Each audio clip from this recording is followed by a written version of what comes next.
Hola, ¿qué tal? Hoy nos vamos a meter de lleno con algo fascinante. Hablamos de una profecía de hace, 2700 años, una que habla de una nación que nace así, en un solo día. Y lo increíble es que este texto tan antiguo hoy en día está en el centro de un debate, pero un debate feroz, que mezcla historia, fe y hasta política. Y bueno, aquí está la pregunta clave, directo del texto de Isaías. Dice, ¿nacerá una nación de una sola vez? ¿Dará a luz un país en un solo día? A ver, es una pregunta que te deja pensando, ¿no? Es desconcertante, pero al mismo tiempo súper interesante. Porque, a ver, lo que plantea es algo que va en contra de toda lógica, de cómo se forman los países. Entonces, la gran pregunta es, ¿cómo se supone que entendamos esto? Y aquí es donde la cosa se pone buena. Porque este versículo solito ha generado dos formas de verlo que no podrían ser más diferentes, o sea, radicalmente opuestas. Por un lado, hay quienes dicen que se cumplió con un evento político del siglo XX, y por el otro están los que afirman que fue un suceso totalmente espiritual que pasó en el siglo I. Perfecto, entonces este es el plan para hoy. Vamos a ver, primero la profecía y esos dos destinos que mencionamos. Luego nos metemos a fondo con los argumentos de cada lado, la nación de 1948 y la nación del espíritu. De ahí vamos a viajar un poco en el tiempo para ver los ecos de esto en la historia y al final vamos a conectar todo para entender por qué algo tan antiguo sigue siendo tan relevante hoy. Es que de verdad es increíble. Un solo pasaje, escrito hace milenios, y de ahí salen dos caminos, dos conclusiones totalmente distintas sobre cómo se desarrolla la historia. Una, como vemos, apunta a un estado terrenal, la otra a algo completamente diferente, una comunidad global espiritual. Bueno, empecemos a desglosar esto. Vamos con el primer caso, la llamada interpretación dispensacionalista. Ojo, que esta es una forma de verlo que ha ganado muchísima, pero muchísima fuerza en tiempos modernos. Básicamente, conecta la profecía directamente con los titulares del siglo pasado. A ver, para los que defienden esta idea, el argumento es bastante directo. Ven la proclamación de independencia de Israel después de siglos y siglos de diáspora y dicen, ahí está. O sea, les parece que encaja como anillo al dedo con la idea de una nación que nace en un solo día. Lo ven como un cumplimiento literal, tal cual, en el mapa geopolítico del mundo. Ahora vámonos al otro lado. Pasemos al segundo caso, que es la refutación eclesiológica. Y eclesiológica viene de eclesia, o sea, la iglesia. Esta perspectiva dice, no, el cumplimiento no fue político, para nada. Se centra en la iglesia y además pasó mucho, pero mucho antes. El contraargumento aquí es que el profeta no estaba pensando en un mapa del siglo XX. Más bien, su visión apuntaba a un momento, un evento espiritual que lo cambió todo, que redefinió lo que significaba ser el pueblo de Dios. Y ese evento sería el nacimiento de la iglesia, tal como se cuenta en el libro de los Hechos.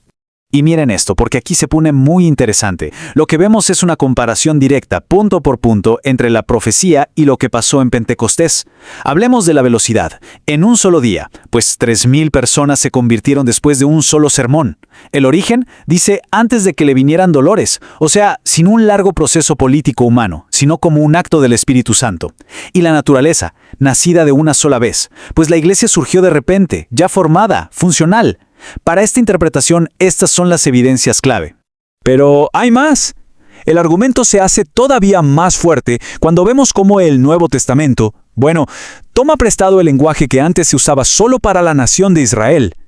Por ejemplo, este título tan fuerte, Nación Santa, de repente se aplica directamente a toda la comunidad de creyentes, sin importar si eran judíos o no. Y esta tabla lo deja clarísimo.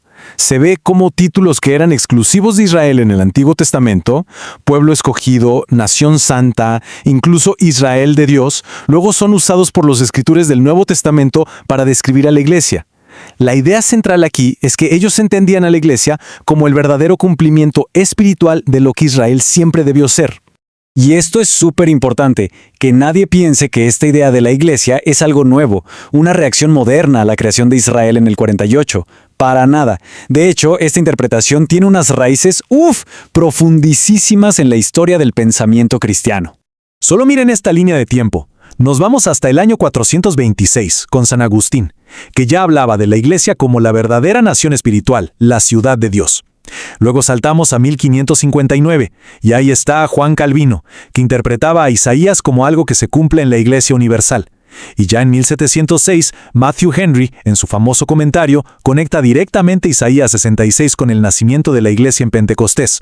O sea, mucho antes de 1948, grandes pensadores ya veían esto como algo espiritual, no político.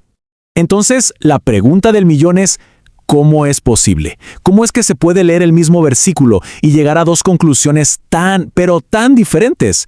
Bueno, todo se reduce a una cosa: el método que se usa para interpretar el texto. Y esa metodología tiene un nombre: hermenéutica. Es una palabra un poco técnica, pero básicamente es la teoría de cómo interpretar textos, sobre todo los textos bíblicos. Y aquí está la clave de todo el debate. No es solo lo que dice el texto, sino por cómo lo leemos. Y aquí están las dos formas de leerlo, frente a frente. Por un lado, el literalismo político, que lee la profecía como si fuera un mapa del futuro, buscando eventos políticos que encajen tal cual.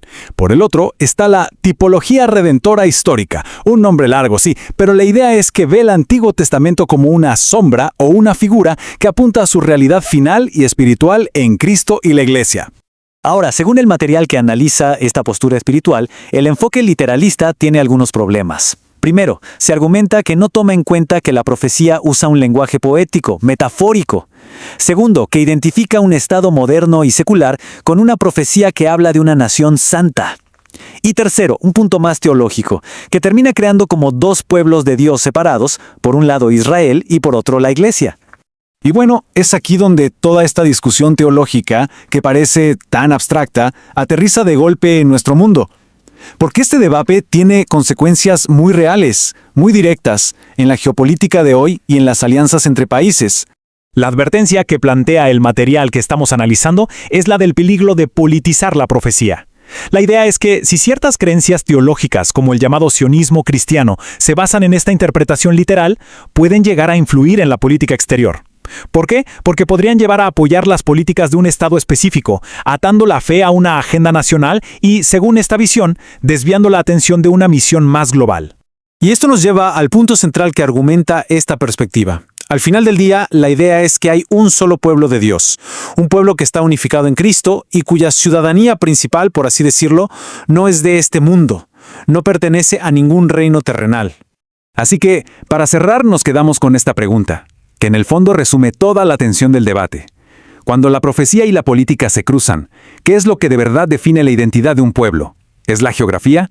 ¿Es la política? ¿O es algo más, algo del espíritu? Una pregunta potente, que el texto nos deja resonando incluso después de tantos siglos.